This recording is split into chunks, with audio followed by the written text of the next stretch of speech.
Austrian physicist Erwin Schrödinger is one of the founders of quantum mechanics, but he's most famous for something he never actually did, a thought experiment involving a cat. He imagined taking a cat and placing it in a sealed box with a device that had a 50% chance of killing the cat in the next hour. At the end of that hour, he asked, what is the state of the cat?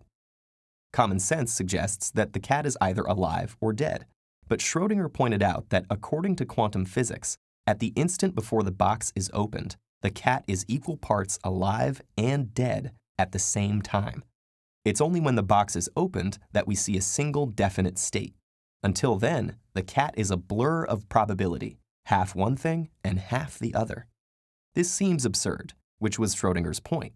He found quantum physics so philosophically disturbing that he abandoned the theory he had helped make and turned to writing about biology.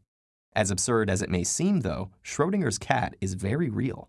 In fact, it's essential. If it weren't possible for quantum objects to be in two states at once, the computer you're using to watch this couldn't exist. The quantum phenomenon of superposition is a consequence of the dual particle and wave nature of everything. In order for an object to have a wavelength, it must extend over some region of space, which means it occupies many positions at the same time.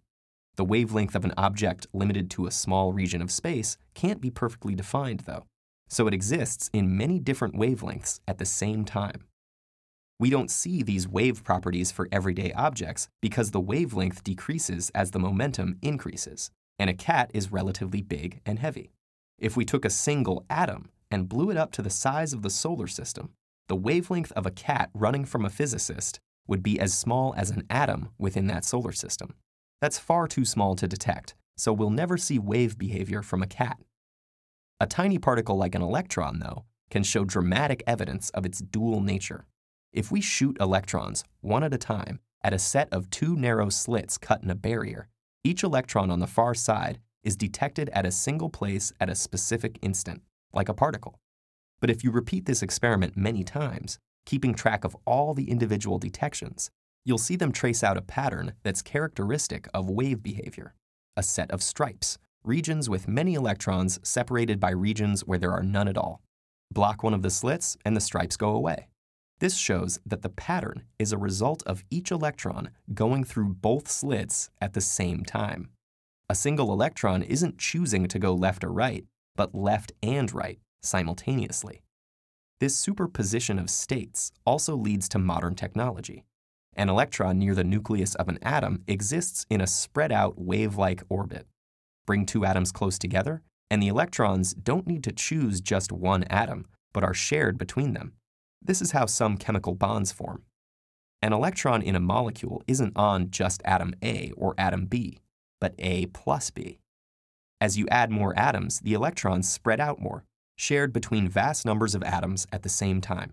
The electrons in a solid aren't bound to a particular atom, but shared among all of them, extending over a large range of space. This gigantic superposition of states determines the ways electrons move through the material, whether it's a conductor or an insulator or a semiconductor. Understanding how electrons are shared among atoms allows us to precisely control the properties of semiconductor materials like silicon. Combining different semiconductors in the right way allows us to make transistors on a tiny scale, millions on a single computer chip. Those chips and their spread-out electrons power the computer you're using to watch this video. An old joke says that the internet exists to allow the sharing of cat videos. At a very deep level, though, the internet owes its existence to an Austrian physicist and his imaginary cat.